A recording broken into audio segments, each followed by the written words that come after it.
Hello and welcome back to Dragon Quest Vault Tutorials. I am KoichiGZ, and in this video we're going against the new elite enemy slash Hokora Ruler that is going to be the Shadow Panther.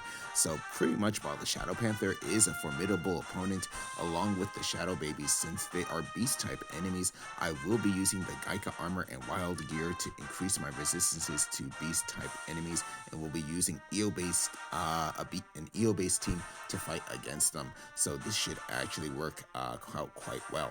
So over here you're going to see I have a ninja equipped with the Lamia's whip.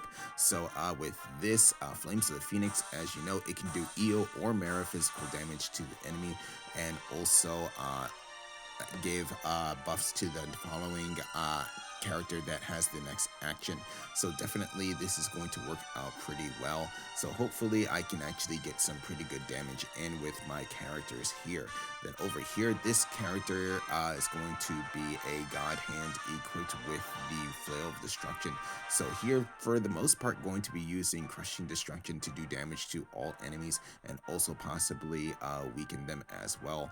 But also, with this, I will also be doing Impulsive Destruction when I get the Shadow Panther alone by itself, so that should work out well. Then over here, going to have the Angel Rod for my High Priest. So this is pretty much standard, going to be healing, buffing if possible, and then also using Encore when I do get the chance to do so, but mainly just going to be a healer. Then over here, this is going to be an Archmage equipped with the Lightning Staff. So this is the first time I'm going to be using it in a actual proper battle, but with this, I'm going to be using it for Ionizun for doing damage to all enemies. Then when the Shadow Panther is alone, I'm going to be using Io Marta, so that should actually work out quite well. So if you want to know more about this team, you can look down in the video description down below. But now what I want to do is actually go over the Shadow Panther enemy, so right over here. So for the Shadow Panther, is a beast type enemy, going to have around 180,000 HP, 1 to 2 actions per turn. Weaknesses going to be Zaba, Shadow, Pira, and Io.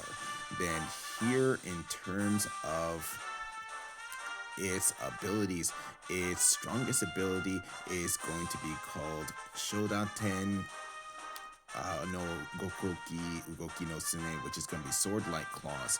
This does around 350 damage to all characters, plus 200 damage 4 times to random characters, while also lowering agility by 1 rank. After that, it's going to have Chill Guard Crush, which is Super Guard Crush. This does around 200 physical damage to 1 enemy with a chance of lowering their defenses by 2 ranks. Then after that, it's going to have a Hageshi Otakebi, which is a Fierce Roar.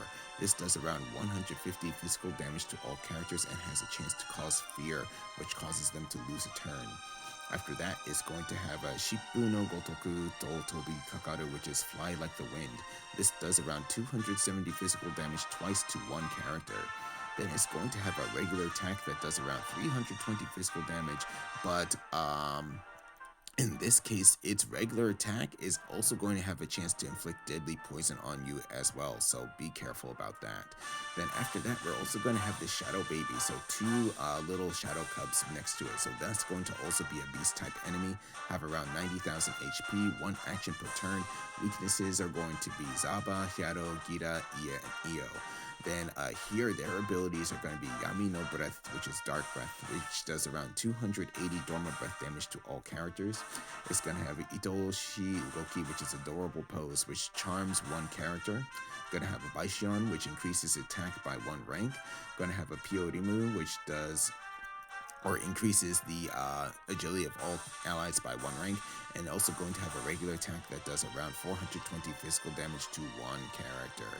Then also something else about the Shadow Panther, it does actually have a limit break in this case.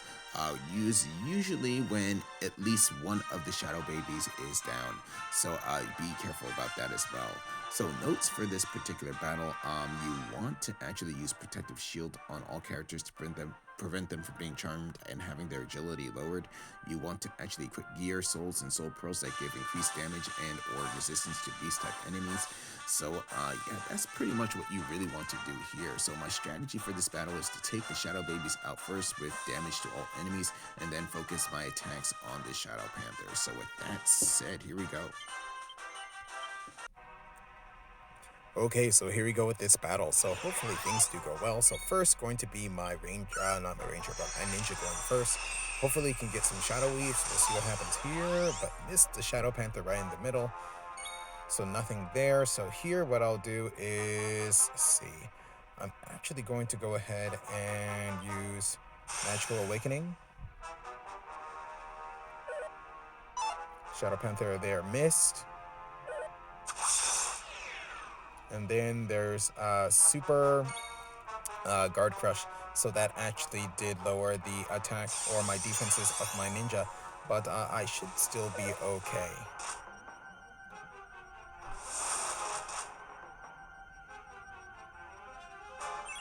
So here what I'm going to do, I'm not going to worry about healing up right now. I'm actually going to put on Protective Shield here as well. So here again, hopefully can get some Shadow Weaves. We'll see what happens here. Okay, good on both the Shadow Babies. So that actually did work out well. So here going to go ahead and use Chant of Magical Chant of Magical Echoes.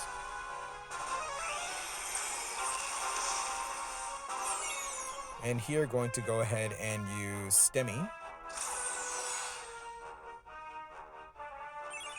And here what I'll do is I'll go ahead and use Ultra Hustle Dance.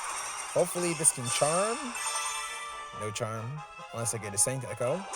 Oh, Saint Echo, charm, hopefully Shadow. Oh, and yes, perfect. So Shadow Panther attacks its own characters. So here, going to go ahead and attack.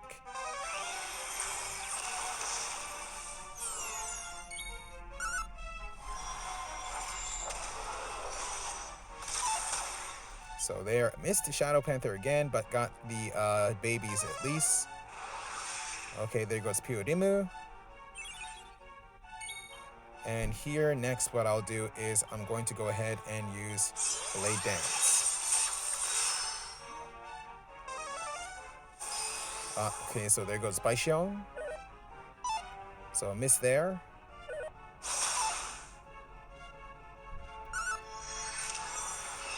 Again, hoping for some Shadow Weaves. We'll see what happens here. Oh, got a clone technique, so that actually hopefully gives me another chance for Shadow Weave. Yes, on the Shadow Panther.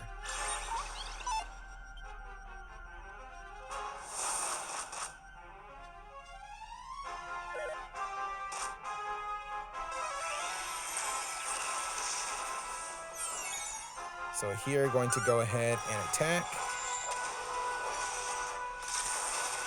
So there, ooh, okay, I actually took out the Shadow Baby on the left, even though it actually had more of the had more HP, but that actually is fine by me. So here, Shadow Baby again.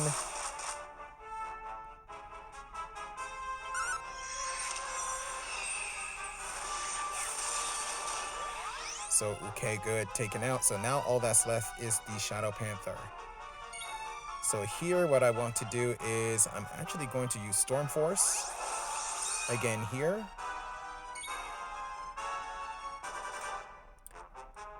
And then here, what I want to do is I'm actually going to put on Magical Awakening again. And here it got a share, so that actually does help out. So there goes a Great Rage. So now it has a Limit Break on. But hopefully here can get some nice damage in. So let's see here what I'll do. I'm actually going to take a big risk and go Battle Demon Release here.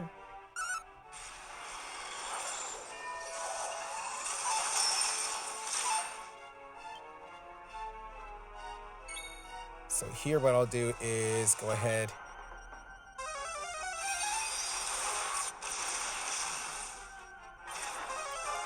Attack.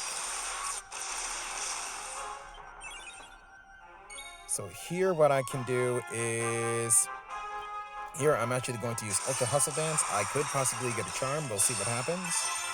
Unless I get a Shadow Weave. Not a Shadow Weave, but a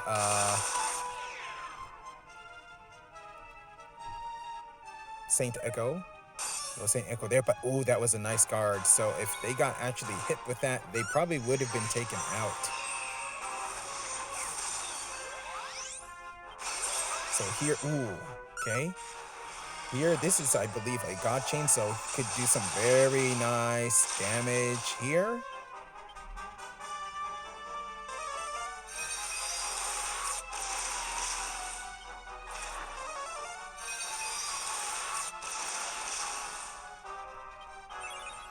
So here what I'm going to do, I'm going to actually go ahead and use Encore, and with that there, Shadow Panther is down. So this Hokora is worth 27,850 XP.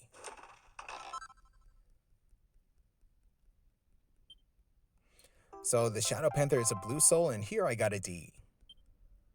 Okay, so that was my battle against the Shadow Panther. So here things actually did go quite well. So the protective shield especially worked on my God Hand and also on my High Priest in terms of preventing Charm. Charm, that is going to be a major disruptor for just making the battle go smoothly. But you saw that the charms actually did miss, and then also some nice guards. Even with my ninja got a very nice guard against the Shadow Panther at the end there when the Shadow Panther was in limit break mode. But also besides that, I was actually able to get a couple of Shadow Weaves in this particular battle. So both on the Shadow Babies and also on the Shadow Panther. And then also some really nice damage there at the end with my God Hand. So that actually did work out quite well. So yeah, things actually went quite well with this battle. So yeah, so definitely an EO team does work out well. So besides that, what I want to do now is actually take a look at the S-grade soul of this particular enemy. So going to be found right over here. So the Shadow Panther again is going to be a blue soul. So usually you see max HP, strength, your agility and dexterity as the highest stats here. Here you're going to see 96 HP, 88 max MP, 101 strength, 49 durability, so that's low, but that's actually probably standard for this particular type of soul. 28 to your magic power, 95 to your healing power, so this can be used for a healer as well. So going to have 93 agility, 87 dexterity for the abilities, plus 5% to weapon and physical technique skill damage, plus 7% to Gita weapon and physical damage, plus 7% to Jibaria weapon and physical damage, and plus 3% to critical hit rate. So that's actually that there. So here, going to close that out. So besides that, in terms of other videos, I will be making another video on the Horse Devil. That's the other new Hokora Ruler, so please stay tuned for that. But with that said, I want to go ahead and end this video here, so thank you for watching. If you enjoyed the video, please leave a like. If you would like to see more, please subscribe, and I'll see you in the next video.